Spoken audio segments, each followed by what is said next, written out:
What do you guys think about this? I mean, is there any further thoughts on Thursday's discussion? No, I think the same thing, that it's just going to be like a dance at increasingly short intervals of cultural swings until like something breaks. And I don't think that breaking point is like necessarily like armed civil war or a nuclear holocaust. I think it's attractive for people to think those things, whether it's like, civil war fantasies on the right, or fantasies of Americans specifically being wiped out by climate change in the next 50 years.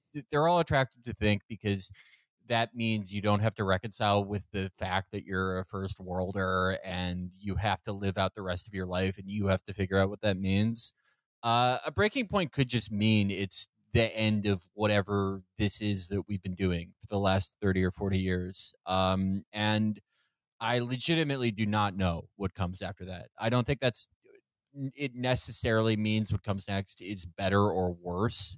I mean, time will tell, but I certainly don't see anything that new. Well, this dovetails quite nicely with our next selection for this week, and we're talking about politics that seem fascist. Here's another thing that's fascist: movies, movie mindset. Is it a pipeline to white supremacy? Well, we're going to investigate. Yeah, so I don't think Dark MAGA is fascist. I do think movies are, though. But that doesn't mean I support them both. So this comes courtesy of The Guardian, and this kicked off a debate last week surrounding a certain movie that just came out, Robert Eggers' The Northman. And the question is a movie that makes Vikings seem cool, is that inherently fascist, or does the fact that certain unsavory characters are embracing this movie for nefarious reasons, does that mean the movie itself should be wholly condemned for accidentally inspiring evil in the world? I have some thoughts on The Northman. My thoughts are like, if I were reviewing it for a newspaper and I didn't like it, I would say Eggers' gloomy Northman is sunny side down. Well, I was gonna say here, I have seen The Northman. Felix and Matt, have you seen it? No. Yeah, I saw it. You saw it? Okay. So yeah, Chris and I saw it, and I gotta say, like, all this controversy over The Northman could have been avoided had Robert Eggers chosen to come on the show, but he didn't, and now unfortunately, he's canceled, sis. He's a white supremacist, and that's that on that. I mean, have you seen the guy's haircut? No. Just kidding. But we did ask Robert Eggers to come on the show, but unfortunately they declined. But this is the Guardian article about The Northman. Its headline is Norse Code. Are white supremacists reading too much into The Northman? Robert Eggers' Viking blockbuster has already been hailed by white nationalists keen to exploit European mythology. Can Hollywood tell historical tales without unwittingly appealing to toxic ideologies? No. Yeah. No, of course they can't. Yeah. I've seen Spy Kids. I've seen how that inspired Charlottesville. At the London premiere of The Northman in early April, the director Robert Eggers explained on stage how he was seeking to reclaim Viking history from right-wing groups. Many of these groups thrive on myths of an imagined European past, a time before racial mixing or progressive politics, when men were mighty warriors and women were compliant child-bearers. As Eggers told The Observer recently, such associations almost put him off making The Northman. The macho stereotype of that history, along with, the right-wing misappropriation of Viking culture, made me sort of allergic to it, and I just never wanted to go there. Eggers has spoken of his scholarly research and commitment to getting Viking history right, down to the smallest details. But as rigorous and accomplished as The Northman is, it might in fact be the kind of movie the alt-right loves.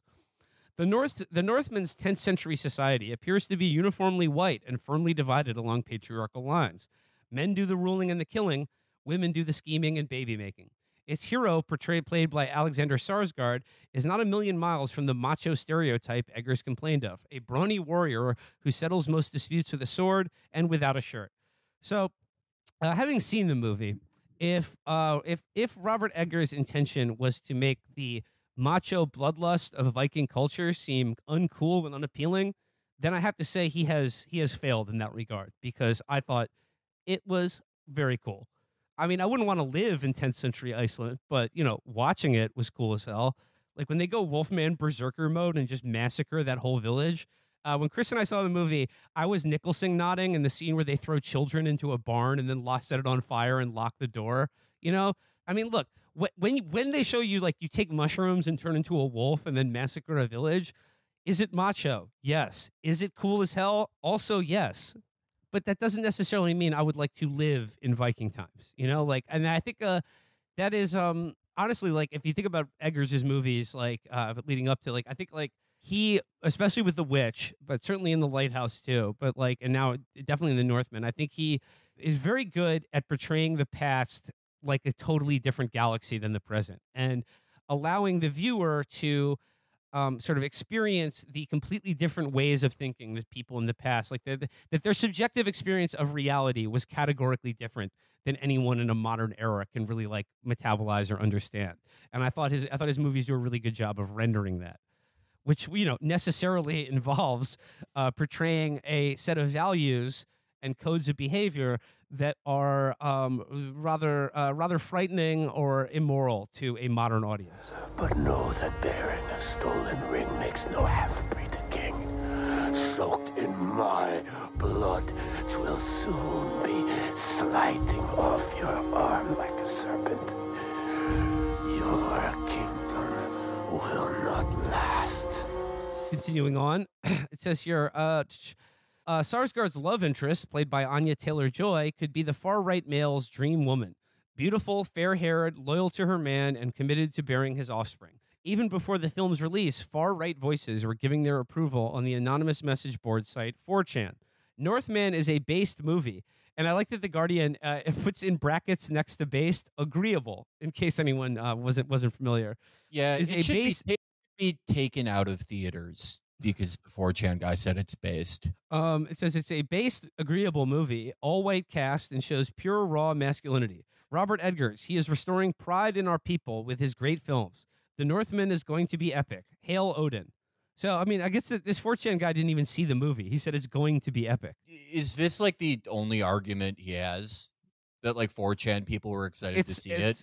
So it's Robert Eggers failed. It's like it's a 4chan comment, and then I believe later in the article he quotes like some sort of Stormfront account. This is just Well, nothing. At any point, do they claim that like it'll help recruiting or anything, or do they just say these people who are bad enjoy it? I think it's basically that these people are bad who enjoy it, and like So that's I mean, that's very fitting because, you know, that is the future of, you know, politics as entertainment is, you know, as we've all said a million times, like everyone has given up on any fantasy even of things getting better. Everyone kind of is bracing themselves for things getting worse. With politics and the spectacle that we absorb politics through does offer the opportunity, the fantasy of our enemies, our ideological enemies, who we blame for things getting worse, to be punished some way, to feel bad.